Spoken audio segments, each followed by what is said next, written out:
जय हिंद दोस्तों। राज्य दर्शन सीरीज का है आज हमारा 10वां दिन और आज हम लोग देखने वाले हैं आंध्र प्रदेश को। आंध्र प्रदेश को जानेंगे, आंध्र प्रदेश को समझेंगे, कुछ छोटे छोटे फैक्ट्स को भी देखेंगे आंध्र प्रदेश से रिलेटेड, जैसा हम करते आए हैं। ठीक है, तो सबसे पहले हम लोग देखेंगे आंध्र प्रदेश के मैप को। इंडिया के मैप में हम आंध्र प्रदेश की लोकेशन को देखेंगे, वो अच्छा रेफरेंस देता है। ठीक है, तो ये है आंध्र प्रदेश, आप इसकी बाउंड्री देख सकते हो, ये है वीणा के शेप में राज्य। ठीक, और आंध्र प्रदेश की बाउंड्री लगती है 5 स्टेट से। कौन कौन? तमिलनाडु 1, कर्नाटक 2, तेलंगाना 3, छत्तीसगढ़ 4 और उड़ीसा 5। आप देख सकते हो तमिलनाडु, कर्नाटक, तेलंगाना, छत्तीसगढ़ और उड़ीसा, इन 5 स्टेट्स से आंध्र प्रदेश की सीमा लगती है। और इसके पूरब में क्या है? बंगाल की खाड़ी, बे ऑफ बंगाल। इतना आपको क्लियर है। ठीक है, और आंध्र प्रदेश में ही एक जो है पुदुचेरी का एक जिला यनम, ये भी आप ध्यान रखना, ये भी है। तो हम लोगों ने पुदुचेरी भी साथ के साथ कवर कर लिया है आंध्र प्रदेश को। जब हम लोग तमिलनाडु को कवर किया था, हम लोगों ने केरल को कवर किया और आंध्र प्रदेश को कवर किया, तो पुदुचेरी के भी जिलों को हम लोगों ने देख लिया है कि कौन कौन से 4 में से एक जो है यनम है आंध्र प्रदेश में, 2 पुदुचेरी और कराईकल तमिलनाडु में है और माहे है केरल में। ठीक है, तो ये हम लोगों ने आंध्र प्रदेश के मैप को देखा, मोटा मोटी मैप को बारे में समझा।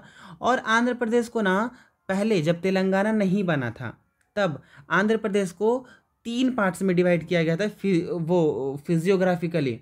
कौन कौन? एक आंध्र क्षेत्र कहलाता था, एक रायलसीमा का पठार वाला एरिया रायलसीमा कहलाता था और एक एरिया तेलंगाना कहलाता था। 2 जून 2014 को तेलंगाना को अलग राज्य बना दिया गया, भारत का 29वां राज्य। अब चूंकि जम्मू कश्मीर खत्म हो गया है, केंद्र शासित प्रदेश बना दिया गया उसको वैसे, तो अब तेलंगाना भारत का 28वां राज्य है, लेटेस्ट राज्य है। ठीक है, यहाँ तक बात क्लियर है। आगे बढ़ते हैं, अब देखते हैं तेलंगाना को और कुछ। वीडियो छोटी रहेगी, ज़्यादा लंबी वीडियो नहीं होगी क्योंकि बहुत ज़्यादा कंटेंट है नहीं। देखते हैं तेलंगाना की आंध्र प्रदेश की 2 बहुत महत्वपूर्ण नदियाँ, एक गोदावरी और एक कृष्णा नदी। ठीक है, ये आंध्र प्रदेश का तटीय आंध्र प्रदेश है और ये जो एरिया है वीणा का, जो गुंबद वाला एरिया, वो आप कह सकते हो गुंबद वाला एरिया कह सकते हो। और ये है रायलसीमा, रायलसीमा का पठार आंध्र प्रदेश में है और इस एरिया को रायलसीमा कहते हैं और उसके उत्तर वाले एरिया को तटीय आंध्र कहते हैं। ठीक है, यहाँ तक बात क्लियर है। 1 अक्टूबर 1953 को मद्रास से आंध्र को अलग किया गया और एक अलग राज्य, भारत का पहला भाषाई आधार पर बनने वाला राज्य आंध्र प्रदेश बना। फिर हम लोग बात करते हैं कि 1 नवंबर 1956 को आंध्र प्रदेश का गठन हुआ। वो क्यों?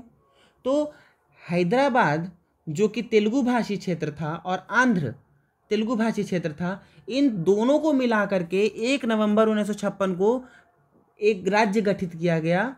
और तेलुगु भाषी राज्य जो हैदराबाद हम लोग अभी देखते हैं, वो अभी का तेलंगाना है और उस टाइम का हैदराबाद था। तो हैदराबाद को और आंध्र क्षेत्र को मिला करके 1 नवंबर 1956 में आंध्र प्रदेश राज्य का गठन किया गया। ठीक है, अलग तो मद्रास से उसको 53 में ही कर दिया गया था, लेकिन एक राज्य के रूप में गठित किया गया इसको प्रॉपर 1 नवंबर 1956 को। तो ये कन्फ्यूज़न दूर होना चाहिए। राजधानी इसकी विशाखापत्तनम है कार्यकारी, अमरावती है विधायी और कुर्नूल है न्यायिक राजधानी। ठीक है, जिले इसमें 13 है, नहीं 13 जिले नहीं है, ये तो गलती हो गया। ये आंध्र प्रदेश में 26 जिले हैं। ठीक है, ये आप ध्यान रखना, आंध्र प्रदेश में 26 जिले हैं, 13 जिले नहीं हैं। लोकसभा सीट यहाँ पे 25 है, राज्यसभा की 11 सीटें हैं और यहाँ का जो विधानमंडल है वो द्विसदनीय है, यानी विधानसभा भी होगी और विधान परिषद भी होगी। तो विधानसभा की 175 सीटें और विधान परिषद की 58 सीटें हैं आंध्र प्रदेश में। प्रतीकों की बात करें तो राजकीय पशु यहाँ का काला हिरन है, पक्षी यहाँ का तोता है, राजकीय पुष्प हो गया चमेली का, वृक्ष यहाँ का नीम का पेड़ है। ये ध्यान रखेंगे। साक्षरता बहुत ज़्यादा अच्छी नहीं है आंध्र प्रदेश में, 67.77% इसकी जनसंख्या साक्षर है। लिंगानुपात आंध्र प्रदेश का 992 महिलाएं प्रति 1000 पुरुष हैं। ये बात हो गई यहाँ पे। राष्ट्रीय उद्यान की बात करें या फिर नेशनल पार्क्स की बात करें तो राजीव गांधी नेशनल पार्क आपको आंध्र प्रदेश में देखने को मिलेगा। श्री वेंकटेश्वर नेशनल पार्क आंध्र प्रदेश में है। पापीकोंडा वाइल्ड लाइफ सेंचुरी भी आंध्र प्रदेश में है। Coringa wildlife sanctuary, Nagarjuna Sagar Srisailam wildlife sanctuary, ये जो नागार्जुन सागर श्रीशैलम टाइगर रिजर्व है, वाइल्ड लाइफ सेंचुरी भी है, वो इंडिया का लार्जेस्ट टाइगर रिजर्व भी है, ध्यान रखना। Penusila Narasimha wildlife sanctuary Andhra Pradesh में है। महावीर हरीना नेशनल पार्क, ये पूछा हुआ एग्जाम में, आंध्र प्रदेश में है। नेल्लापट्टू वाइल्ड लाइफ सेंचुरी आपको आंध्र प्रदेश में देखने को मिलेगा। तो ये आप याद रखना, राजीव गांधी, श्री वेंकटेश्वर, पापीकोंडा, कोरिंगा, नागार्जुन सागर, श्रीशैलम, पेनुसिला, महावीर हरीना, नेल्लापट्टू, ये सारे नेशनल पार्क्स और वाइल्ड लाइफ सेंचुरीज और टाइगर रिजर्व आप याद रखोगे। त्योहारों की बात करें तो उगादि त्यौहार बहुत महत्वपूर्ण है, आंध्र प्रदेश में मनाया जाता है। वरलक्ष्मी व्रतम, विनायक चविथी जिसको गणेश चतुर्थी भी कहते हैं, पिरला महोत्सव, पिरला पडुंगा, अतला तईदी, भोगी, इसमें सबसे महत्वपूर्ण है उगादि त्यौहार, ये बहुत महत्वपूर्ण है, याद ही रखिएगा आप, ठीक है। फिर नृत्य की बात करें तो कुचिपुड़ी, वीरनाट्यम और विलासिनी नाट्यम, ये अति महत्वपूर्ण है। कुचिपुड़ी तो शास्त्रीय नृत्य भी है भारत का, और वीरनाट्यम और विलासिनी नाट्यम ये तीन बहुत महत्वपूर्ण है। अन्य डांसेस की बात करें तो बुर्रा कथा, टपेटा, गुल्लू डांस, भामाकल्पम, ये सारे डांसेस आंध्र प्रदेश में किए जाते हैं, आपको देखने को मिलेंगे। एक चीज़ आप समझना, तेलुगु भाषा जो है ना, इंटरेस्टिंग है ये, तेलुगु भाषा के जितने सारे भी शब्द हैं वो सभी वॉवेल पर ही ख़त्म होते हैं। अब कौन कौन से शब्द हैं वो तो मुझे नहीं पता, मैंने ये फैक्ट कहीं पढ़ा तो मैंने इसमें यहाँ पे लगा दिया है, ठीक है, क्योंकि मुझे तेलुगु आता नहीं है तो मैं बता नहीं सकता एग्जाम्पल दे करके कि कौन कौन से ऐसे शब्द हैं जिनमें वॉवेल आता है, ठीक है, आप देख लेना। शहर जो कि नदियों के किनारे बसे हुए हैं कुछ, मैं उसको बताऊं तो राजमुंदरी गोदावरी नदी के किनारे है, विजयवाड़ा कृष्णा नदी के किनारे है, नेल्लोर पेन्ना नदी के किनारे है, कुर्नूल डिस्ट्रिक्ट तुंगभद्रा नदी के किनारे है, अमरावती कृष्णा नदी के किनारे है। हो गया, राजमुंदरी गोदावरी, विजयवाड़ा कृष्णा, नेल्लोर पेन्ना, कुर्नूल तुंगभद्रा, अमरावती कृष्णा नदी के किनारे। अराकू घाटी कॉफ़ी के लिए फेमस है, पूछेगा अराकू घाटी किस राज्य में है तो आंध्र प्रदेश में। अरमाकोंडा आंध्र प्रदेश का सर्वोच्च शिखर है, 1680 मीटर इसका एलिवेशन है, ऊंचाई है इसकी, ठीक है। इसको सीतम्मा कोंडा भी कहते हैं, अरमाकोंडा या फिर सीतम्मा कोंडा, दो एक ही जगह के दो नाम हैं, जो कि आंध्र प्रदेश की सबसे ऊंची चोटी है, आप ध्यान रखना। बांध आंध्र प्रदेश में बहुत ज़्यादा हैं, उनको देखते हैं। तो जलापुट बांध मचकुंड नदी पर बना हुआ है, जलापुट बांध मचकुंड नदी पे। कल्याणी बांध स्वर्णमुखी नदी, कल्याणी बांध स्वर्णमुखी नदी। प्रकाशम बांध कृष्णा नदी पे, प्रकाशम बांध कृष्णा नदी पे। श्रीशैलम बांध भी कृष्णा नदी पे है, श्रीशैलम बांध भी कृष्णा नदी पे है। पोलावरम बांध गोदावरी नदी पे, पोलावरम बांध गोदावरी नदी पे। नागार्जुन सागर बांध कृष्णा नदी पे, ना अर्जुन और कृष्ण ध्यान रखना, नागार्जुन सागर बांध कृष्णा नदी पे है। जनजातियों की बात करें आंध्र प्रदेश के, तो चेचू जनजाति बहुत महत्वपूर्ण है, याद रखना। चेचू जनजाति, कोया जनजाति जो कि गोदावरी जिले में, गोदावरी है पूर्वी गोदावरी पश्चिमी गोदावरी जिला ऐसा है, तो कोया जनजाति गोदावरी नदी घाटी में रहती है। खोंड जनजाति भी आंध्र प्रदेश में आपको देखने को मिलेगी। सवारा जनजाति भी आपको आंध्र प्रदेश में देखने को मिलेगी, और इनमें सबसे महत्वपूर्ण है चेंचू और कोया। कुछ पहाड़ों की बात करें तो अनंतगिरी पहाड़ आपको आंध्र प्रदेश में देखने को मिलेगा। डॉल्फिन नोज की पहाड़ियाँ जो कि विशाखापत्तनम जो बंदरगाह है उसकी रक्षा करता है, ठीक है, चक्रवात से, उधर से जो तूफानी हवाएं आती हैं उनसे रक्षा करता है। बे ऑफ बंगाल के तरफ से जो हवाएं आती है उससे रक्षा करता है, ठीक है। Dolphin Nose.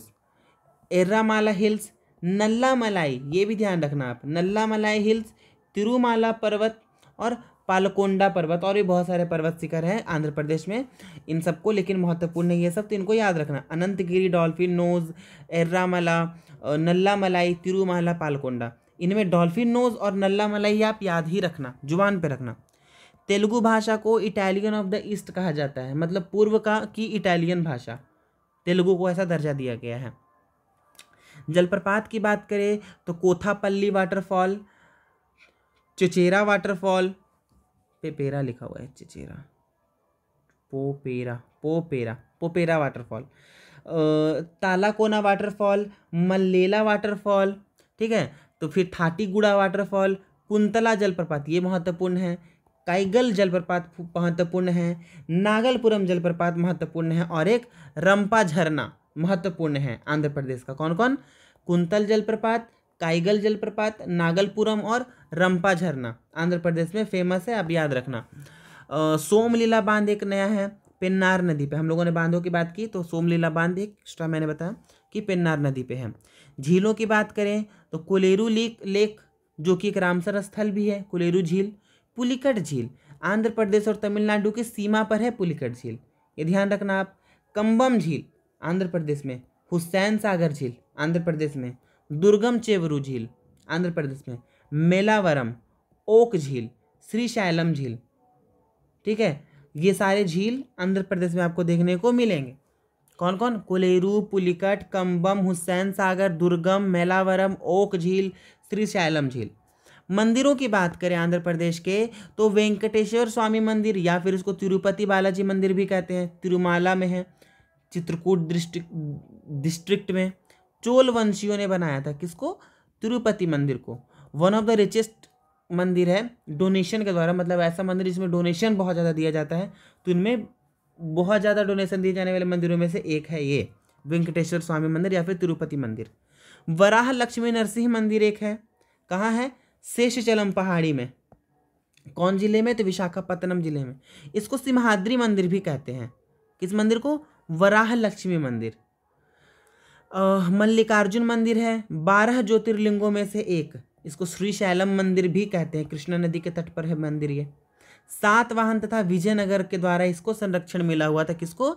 मल्लिकार्जुन मंदिर को, जो कि 12 ज्योतिर्लिंगों में से एक है। श्री रंगनाथ मंदिर भगवान विष्णु की आराम अवस्था वाली मंदिर है ये, ठीक है, मतलब वो रेस्ट वाले सैया पे उनका ऐसा लेटे, कैसे कंधे पर, हाँ ऐसे सर पे ऐसे लेटे हुए मुद्रा में विष्णु जी, उनकी प्रतिमा वहाँ है, वैसे पूजा किया जाता है। पुन्नार नदी के किनारे है ये। वीरभद्र मंदिर लेपाक्षी अनंतपुर जिले में है, ये शिव जी का मंदिर है और नंदी की प्रतिमा यहाँ मिलती देखने को आपको, ग्रेनाइट से बनी हुई। बनाया था किन्होंने इसको? वीरप्पन नायक और वीरन्ना नायक ने। कहाँ के थे वो? विजयनगर के थे। तो कौन कौन से मंदिर हम लोगों ने देख लिए? वराह लक्ष्मी नरसिंह मंदिर, वेंकटेश्वर मंदिर तिरुपति, मल्लिकार्जुन मंदिर, श्री रंगनाथ मंदिर और वीरभद्र मंदिर, ये हम लोगों ने मंदिरों को देख लिया। अच्छा, आगे भारत के 3 पूर्व राष्ट्रपतियों को दिया है आंध्र प्रदेश ने। कौन कौन? वीवी गिरी आंध्र प्रदेश से ही थे, सर्वपल्ली डॉक्टर सर्वपल्ली राधाकृष्णन जो कि भारत के पहले उपराष्ट्रपति और भारत के दूसरे राष्ट्रपति थे, ये भी आंध्र प्रदेश से ही थे, और एक और राष्ट्रपति नीलम संजीवन रेड्डी, ये भी आंध्र प्रदेश से ही थे। कौन कौन? तो वीवी गिरी, राधाकृष्णन और नीलम संजीवन रेड्डी, ये 3 राष्ट्रपति भारत के आंध्र प्रदेश राज्य से थे। आगे बढ़ते हैं। आंध्र प्रदेश तो वैसे भारत का पड़ता है ट्रॉपिकल जोन में, लेकिन एक ऐसा एरिया है आंध्र प्रदेश में जहाँ पर आपको बर्फबारी देखने को मिलेगी। जी, मौसम गर्म है फिर भी बर्फबारी देखने को मिली है, और वो जगह है लंबा सिंगी। आंध्र प्रदेश का एक स्थान है लंबा सिंगी, जहाँ पे बर्फबारी का आप आनंद उठा सकते हो, नेचुरल बर्फबारी। ठीक है, एक है थिमम्मा परिमाणु, ठीक है, थिमम्मा परिमाणु, ये क्या है? दुनिया का सबसे बड़ा बरगद का पेड़ है, उसका नाम क्या है? थिमम्मा परिमाणु, ये आप ध्यान रखना। पिंगली वेंकैया का आपने नाम सुना होगा, इन्होंने तिरंगे का डिज़ाइन तैयार किया था, और ये भी आंध्र प्रदेश से ही है, ये भी आंध्र प्रदेश से ही थे। ठीक है, एक और फेमस पर्सनालिटी का आपने नाम सुना जिन्होंने आंध्र प्रदेश की नींव डाली है, पोट्टी श्रीरामुलु। इन्होंने आमरण अनशन किया 56 दिनों का, और तब जाकर के 1953 को आंध्र प्रदेश को मद्रास रियासत से अलग किया गया। ठीक है, और 56 दिनों का फास्ट इन्होंने किया था, हालांकि इसके बाद इनकी मृत्यु हो जाती है। उसी के बाद इस आंदोलन ने बहुत जोर पकड़ा और आंध्र प्रदेश को अलग कर ही दिया गया। आंध्र प्रदेश की जो मूवी इंडस्ट्री है, तेलुगु मूवी इंडस्ट्री, उसको टॉलीवुड कहा जाता है। सत्या नडेला जो कि माइक्रोसॉफ्ट के CEO हैं वर्तमान में, वो भी आंध्र प्रदेश से ही हैं। तो आंध्र प्रदेश ने बहुत बड़ी बड़ी पर्सनालिटी को दिया है देश में। ठीक है, सतीश धवन स्पेस सेंटर इसरो का जो है वो नेल्लौर में आंध्र प्रदेश में देखने को आपको मिलेगा। श्रीहरिकोटा जहाँ से इसरो सैटेलाइट्स को प्रक्षेपित करता है, मतलब इसरो का प्रक्षेपण केंद्र है, वो भी आंध्र प्रदेश में ही है। विशाखापत्तनम आंध्र प्रदेश का सबसे गहरा बंदरगाह है, ठीक है। और अभ्रक उत्पादन में आंध्र प्रदेश अग्रणी है, अभ्रक के उत्पादन में आंध्र प्रदेश राज्य अग्रणी है, ठीक है। यहाँ और क्या क्या मिलता है, तो क्यानाइट मिलता है, गार्नेट आपको मिलेगा, टाइटेनियम खनिज आपको देखने को मिलेगा आंध्र प्रदेश में। क्या क्या, क्यानाइट, गार्नेट, टाइटेनियम, ये सारे खनिज आपको आंध्र प्रदेश में देखने को मिलेंगे, ठीक है। फिर एक रेड्डी राजवंश भी आंध्र प्रदेश में था। रेड्डी राजवंश का शासन किस राज्य में रहा, तो आंध्र प्रदेश में, ठीक है। उसकी स्थापना किन्होंने की, तो प्रोलाया वर्मा रेड्डी ने। और किस क्षेत्र में, तो रायलसीमा के क्षेत्र में। मैंने रायलसीमा का आपको दिखा दिया। तो आंध्र प्रदेश का जो सबसे दक्षिणतम वाला एरिया, मोटा सा गोल सा एरिया है, वही है रायलसीमा का एरिया। गोलकुंडा का किला आंध्र प्रदेश में है, जिसको बनाया था लोगों किन्होंने, कुतुब शाही वंश ने। और एक है परियोजना पोचमपाद परियोजना, जो कि है गोदावरी नदी पे। तो ये जानकारी थी आंध्र प्रदेश के बारे में। बहुत कम समय में हम लोगों ने कवर कर लिया, बहुत ज़्यादा जानकारी नहीं मुझे मिली हाँ, एक और 2 जून 2014 को तेलंगाना आंध्र प्रदेश से अलग होकर के एक नया राज्य बन जाता है। तो ये कुछ जानकारियाँ थी आंध्र प्रदेश के बारे में। आई नो कि बहुत सारी चीज़ें हम लोगों ने नहीं कवर की हैं, फिर भी जो मोस्ट इंपॉर्टेंट चीज़ें हैं मैंने कवर करने की कोशिश की है। और कुछ अगर एक्स्ट्रा मुझे फैक्ट्स मिलेंगे और कुछ एक्स्ट्रा पॉइंट्स मुझे मिलेंगे आंध्र प्रदेश से रिलेटेड, तो मैं अगली किसी वीडियो में या फिर शॉर्ट्स में मैं ऐड कर दूंगा, अपलोड कर दूंगा, या फिर PDF फॉर्मेट में मैं आपको ग्रुप में चैनल पे आपको दे दूंगा। अनुरोध सुशांत नाम से टेलीग्राम पे चैनल है, आप उस पर जा करके उसको ज्वाइन कर सकते हो। अगर आपको वीडियो अच्छी लगी हो, अगर आपको मेरे पढ़ाने का तरीका पसंद आता है, तो प्लीज़ मेरे चैनल को सब्सक्राइब कीजिए, मेरी वीडियो को लाइक कीजिए, share it with your friends and stay tuned, stay happy और पढ़ते रहिए। जय हिंद।